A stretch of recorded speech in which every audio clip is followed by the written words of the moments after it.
Mummy जी, चाय ले लीजिए। अरे कलमुही, तेरे हाथों से तो चाय पीते हुए भी डर लगता है, कहीं इससे तेरा रंग मुझ पर ना चढ़ जाए। अगर इन्हें इतनी ही शर्म होती तो मेरे इतने हैंडसम भाई को इस तरह फंसाती नहीं।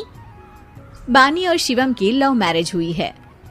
बानी के ससुराल में उसकी ननद और सास हैं, जिन्हें अपने गोरे रंग पर बहुत गुरूर होता है, जिस वजह से वो बानी को सिर्फ उसके सांवले रंग की वजह से नापसंद करती है और हमेशा उसे ताने सुनाती रहती हैं।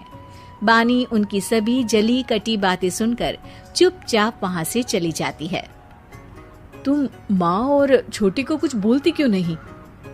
मम्मी जी बड़ी हैं, हर छुटकी ना समझ, इस तरह उन्हें उल्टा जवाब देना सही नहीं। मेरी जिम्मेदारी उनकी सेवा करना है, जो मैं पूरे दिल से हमेशा करती रहूंगी। ऐसा बोलकर बानी रसोई में जाकर रात के खाने की तैयारी करने लगती है। रात को खाना खाते हुए बानी की सास उसे कहती है, कल मैंने अपनी फ्रेंड्स के साथ किटी पार्टी रखी है, समय से सारा खाना बना देना और अपना मनहूस चेहरा लेकर ज्यादा उनके सामने मत आना, समझी? माँ, बानी आप दोनों की कितनी परवाह करती है, फिर भी आप उससे इतना बुरा व्यवहार क्यों करती हैं? अरे एक तो लव मैरिज करके इस कलमुही को हमारे सर पर लाकर बिठा दिया और अब हम इसे कुछ बोल भी नहीं सकते क्या? भैया तो इनकी तरफदारी करेंगे ही, आखिर इन्होंने पूरी तरह उन्हें अपने वश में जो किया है। जिसे जो करना है करे, बस कल मेरा सारा काम समय पर हो जाना चाहिए। इस पर सब खाना खाकर सोने चले जाते हैं और अगले दिन बानी जल्दी उठकर सास की किटी पार्टी के लिए तैयारियां शुरू कर देती है। जिस पर पार्टी शुरू होने के बाद सास की सहेलियां कहती हैं, अरे वाह री, तेरी बहू ने तो बड़े स्वादिष्ट समोसे बनाए हैं। हाँ भाई, रंग कैसा भी हो, खाना बनाने में बिल्कुल अन्नपूर्णा है। अरे इसकी भी क्या बात करनी, मेरी बेटी से मिलो, इसकी सुंदरता के आगे तो उर्वशी रंभा भी फेल है। उर्वशी रंभा को तो फेल कर देगी, पर क्या अन्नपूर्णा बन पाएगी? अरे इसे काम करने की क्या जरूरत, उसके लिए बानी है तो, और मैं तो इसकी शादी भी किसी नौकर चाकर वाले घर में ही करूंगी। बानी वापस रसोई में चली जाती है और किटी पार्टी चलती रहती है। उसी रात को बानी की सास गुस्से में चिल्लाते हुए अपने कमरे से बाहर निकल कर आती है। हाय रे, चोरी हो गई, मेरे पैसे, पक्का पक्का इस कलमुही की वजह से हुआ है ये सब। अरे क्या हुआ माँ, कौन सा आसमान टूट गया? अरे आसमान तो उसी दिन टूट गया था जब तू इस कलमुही से शादी करके इसे घर में ले आया था। खुद तो आई ही, अपने साथ साथ मनहूसियत का काला साया भी मेरे घर ले आई। अरे हुआ क्या माँ? अरे मेरी तिजोरी में रखे पैसे कहीं गायब हो गए, सुबह ही देखा, अरे यहीं रखे थे। क्या आप मुझ पर चोरी का इल्जाम लगा रही हैं? अरे काली बिल्ली पर भी क्या कोई मनहूसियत का इल्जाम लगाता है?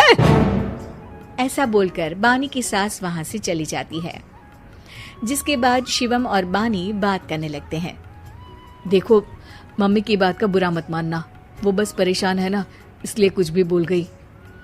वो परेशान नहीं, मुझसे नफरत की वजह से ऐसा बोलकर गई हैं। उन्हें मैं हमेशा एक आंख नहीं सुहाती। देखो बानी, अगर तुम चाहो तो हम दूसरा घर लेकर वहां शिफ्ट कर सकते हैं। आखिर तुमसे प्यार करके तुम्हें अपनी जिम्मेदारी पर इस घर में लेकर आया हूँ, इस तरह टॉर्चर नहीं होने दे सकता।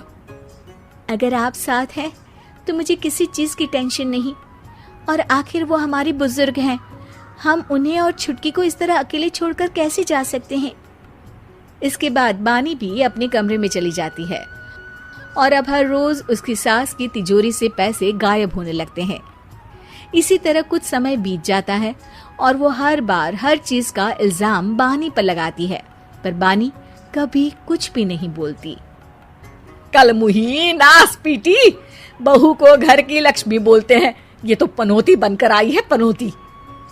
एक रात बानी की सास को आधी रात में प्यास लगती है तो वो पानी पीने रसोई की तरफ जाती है। तभी उसे अपनी बेटी के कमरे में कुछ आवाज सुनाई देती है। हाँ हाँ, मैंने मम्मी की तिजोरी से हर रोज थोड़े थोड़े पैसे निकाल कर हम दोनों के लायक खूब पैसे इकट्ठे कर लिए हैं। और मम्मी आज तक उस सब के लिए भाभी को ही जिम्मेदार समझती है।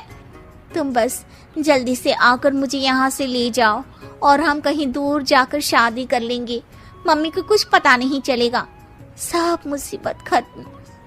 अपनी बेटी की ये सारी बातें सुनकर बानी की सास भौचक्की रह जाती है और अपने कमरे में वापस चली जाती है। जब अगली सुबह बानी सास के कमरे में आती है, मम्मी जी, क्या बात है, आज आप कमरे से बाहर ही नहीं आई? आपकी तबीयत तो ठीक है ना? क्या छुटकी कमरे से बाहर आई या तुम उसके कमरे में गई? नहीं नहीं, क्यों, जाना है क्या? मैं अभी चली जाती हूँ। नहीं, कोई कहीं नहीं जाएगा। इस पर वो बानी को साथ लेकर कमरे से बाहर आती है जहाँ शिवम भी होता है।